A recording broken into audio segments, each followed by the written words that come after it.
Assalamualaikum warahmatullahi wabarakatuh. Alhamdulillahi rabbil alamin wa bihi nasta'inu ala umurid dunya waddin, wassalatu wassalamu ala asyrafil mursalin sayyidina wa maulana Muhammadin wa ala alihi wa sahbihi ajma'in. Radina billahi rabba wa bil islami dina wa bi sayyidina Muhammadin nabiyya wa rasula.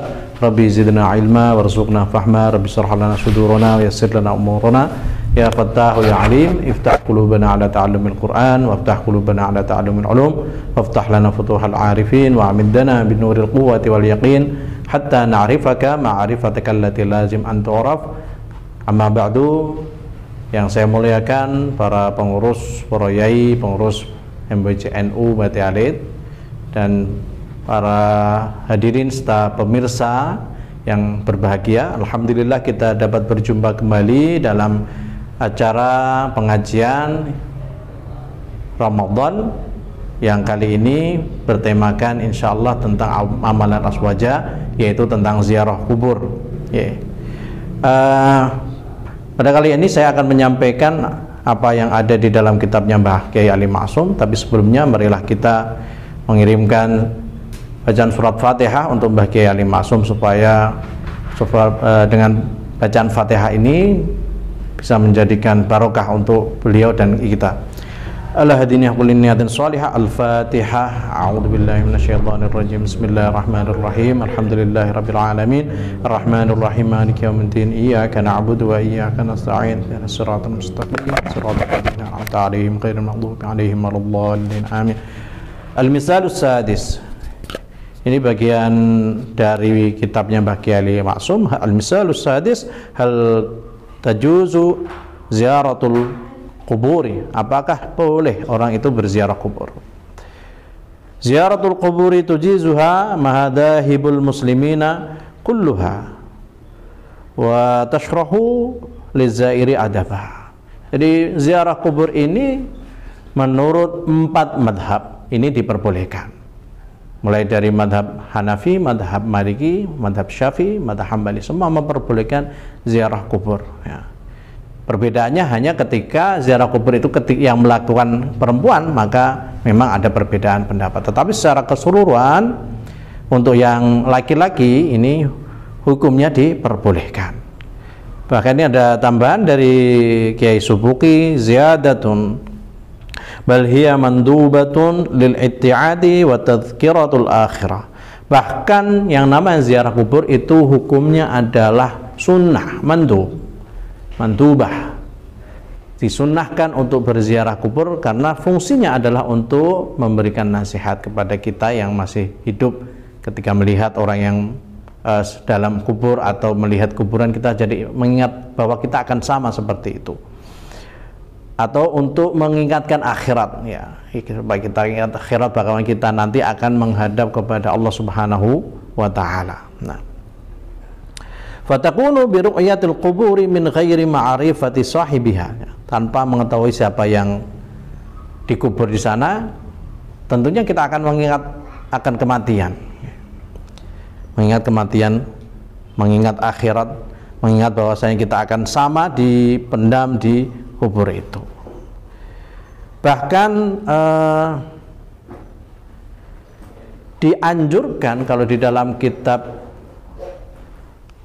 Fiqh Syafi'i Al-Manhaji, yaitu kitab yang disusun oleh beberapa ulama Syafi'i modern, ziarah kepada aulia justru dianjurkan ya. Ziarah kepada para aulia ini dianjurkan ya. Ziarah ke Wali Songo, ziarah kalau orang Jepara, ziarah ke makam Mantingan, ini dianjurkan. Yang penting adalah niat yang betul ya, niat yang betul untuk berziarah. Dan ziarah bukanlah hal yang kemudian dianggap oleh beberapa orang, beberapa kelompok bahwasanya ziarah ini adalah hal yang syirik ya. Ada yang menganggap hal yang syirik, bahkan kemarin di episode yang kemarin saya sampaikan ada beberapa orang mengajak anak-anak sekolah SD tertentu itu diajak untuk melihat orang-orang yang sedang ziarah kubur ya. Dikatakan bahwa lihatlah orang yang sedang melakukan kesyirikan, padahal itu kan ziarah kubur sunnah. Kanjeng Nabi mengatakan kuntu nahaitukum an ziyaratil qabri fazuruha.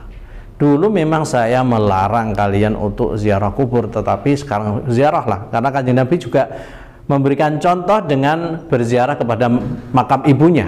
Bahkan diriwayatkan para sahabat ini sampai ikut nangis karena Nabi menangis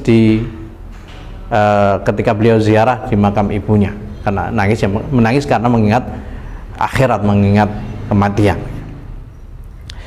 Bahkan di dalam satu riwayat disampaikan ya, untuk ziarah kubur ini, tadi saya sampaikan bahwa ada beberapa ulama yang menyusun kitab fikih manhajinya Imam Syafi'i menyampaikan bahwa ziarah kubur bagi laki-laki itu diperbolehkan, ziarah kubur bagi perempuan ini hukumnya boleh selagi tidak mengundang fitnah. Artinya bahwasanya ketika perempuan ke kuburan ini tidak mengundang syahwat laki-laki, artinya memakai pakaian yang rapi, tidak berdandan berlebihan ya, yang sekiranya mengundang laki-laki untuk melihatnya atau memakai parfum yang berlebihan, sehingga kadang saya juga penasaran kalau ada parfum yang lewat naik motor saya kejar biasanya, siapa sih, seperti apa sih wajahnya, ternyata sudah tua ya.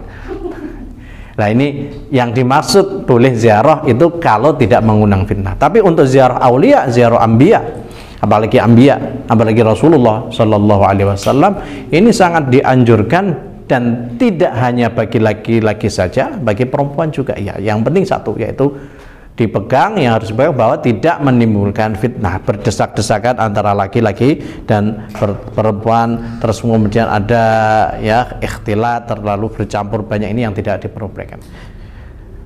Ada satu riwayat yang berkaitan dengan ziarah kubur, khususnya itu ziarah kubur kepada orang tua. Ini disampaikan oleh Kiai Subuki, dituangkan dalam kitab Hujjah Ahli Sunnah wal Jamaah. Satu riwayat yang mengatakan, man zara qabra walidayhi aw ahadihima faqara indahu Yasin wal Qur'anil Hakim ghufira lahu bi'adadi dzalika ayatan aw harfan.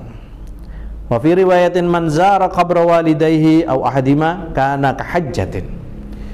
Ini meskipun hadisnya ada hadis dhaif, saya ulangi lagi, kalau hadis dhaif itu ketika berkaitan dengan fadailul a'mal, maka bisa dipakai, bisa digunakan selagi kedhaifannya tidak terlalu atau maudhu.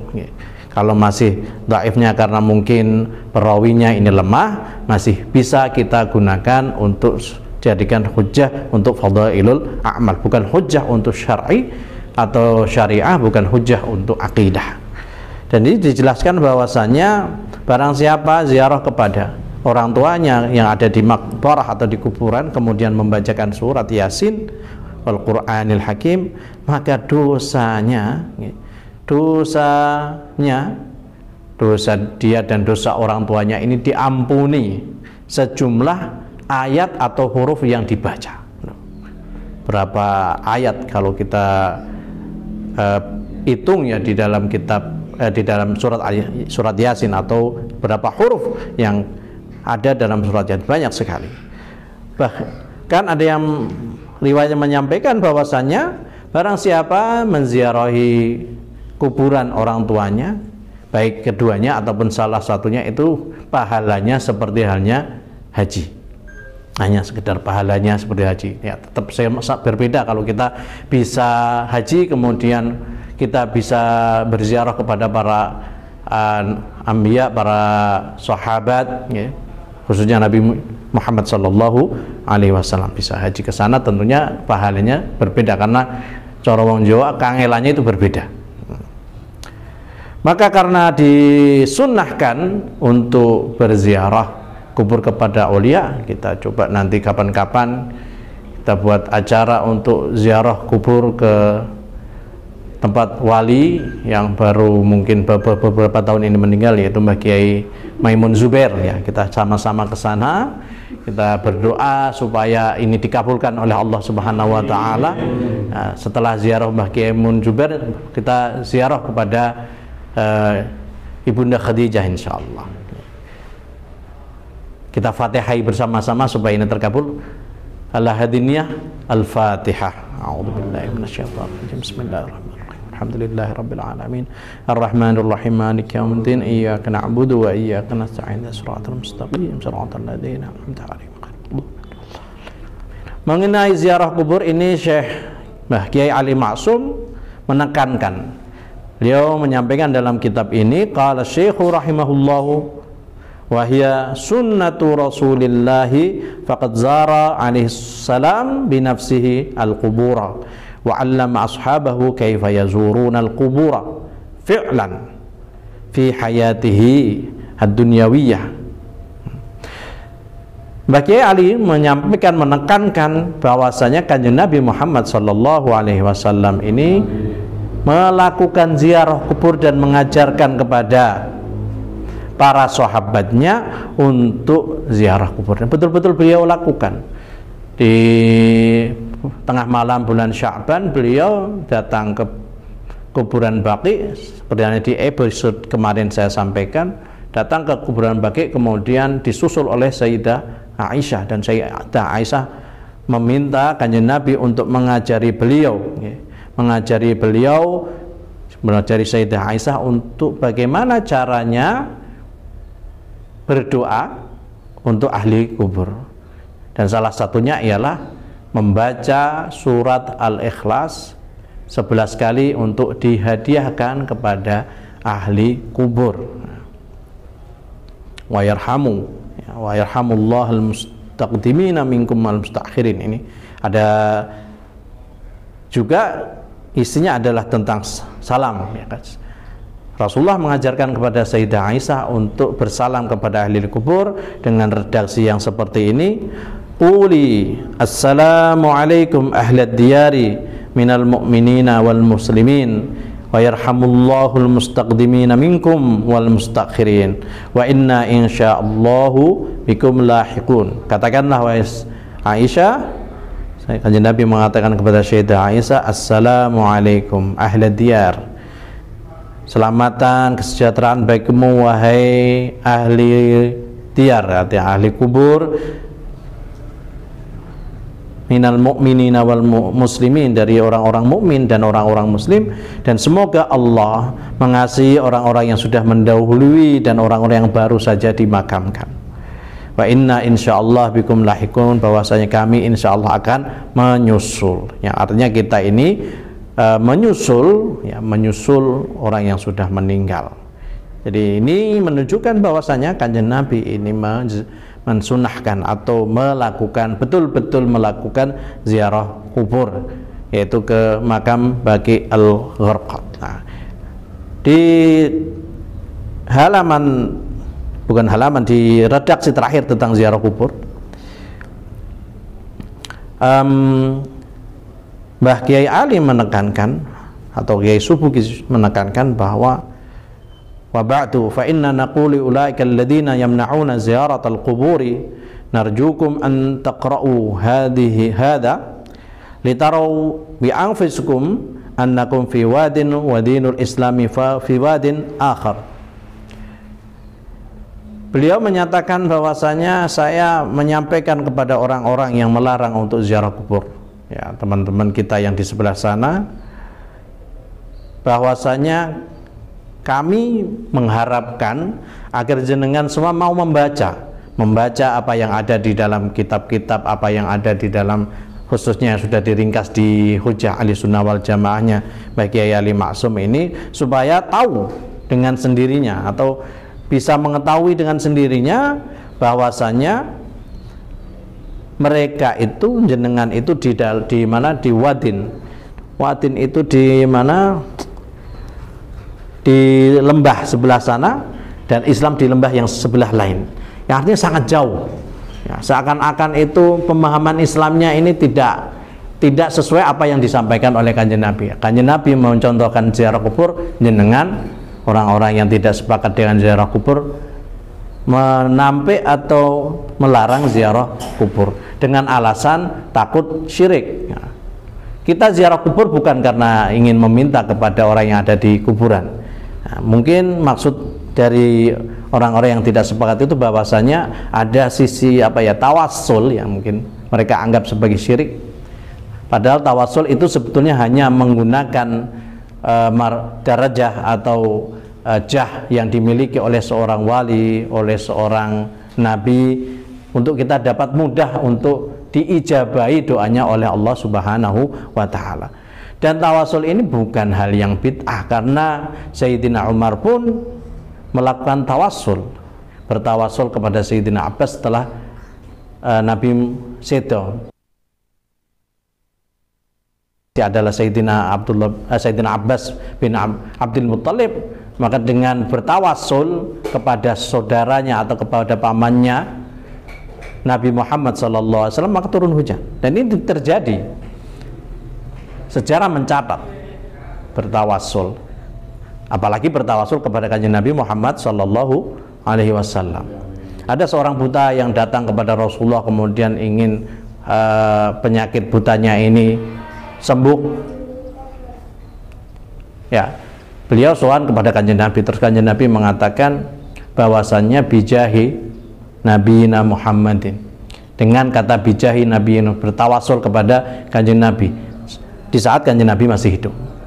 Ada juga kasus seorang yang datang dari jauh, yaitu pengen sowan kanjeng Nabi, tapi kanjeng Nabi sudah meninggal, bertemu dengan Sayyidina Utsman, tetapi ingin bertemu dengan Sayyidina Utsman, tetapi Sayyidina Utsman sedang sibuk, Sayyidina Utsman bin Affan sebagai khalifah.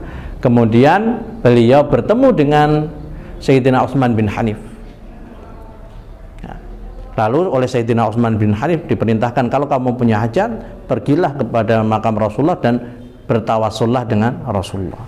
Nah, alhamdulillah doanya diijabahi, yang artinya bahwa bertawasul kepada kanjeng Nabi dengan nama beliau, dengan zatnya, itu bisa menjadikan doa kita diijabahi oleh Allah Subhanahu wa taala. Dan seperti yang kita ketahui, ada hadis Ashabul Ghar. Kalau Ashabul Kahfi lain, Ashabul Ghar 3 orang yang masuk ke gua, yang ketiga-tiganya ingin keluar dari gua karena guanya tertutup oleh batu. Dengan cara apa? Dengan cara bertawasul. Tawasul ini dengan apa? Dengan amal. Dan ini hadis sahih. Di dalam Bukhari Muslim ada. Hadisnya hadis sahih. Tiga-tiganya bertawasul dengan amal sehingga pintu itu sampai terbuka, mereka bisa keluar dari gua. Ketika amal soleh bisa dijadikan sebagai tawasul, bisa dijadikan lantaran untuk ijabah doa, apalagi nabi, apalagi anbiya, wali, anbiya, apalagi kanjeng Nabi Muhammad SAW, tentu lebih hak untuk dijadikan perantara untuk kita bertawasul, untuk diijabahi doa kita oleh Allah Subhanahu wa taala. Saya kira cukup sekian dari saya, semoga bermanfaat. Mohon maaf atas segala kekurangan. Wallahul muwaffiq ila aqwamit thoriq. Assalamualaikum warahmatullahi wabarakatuh.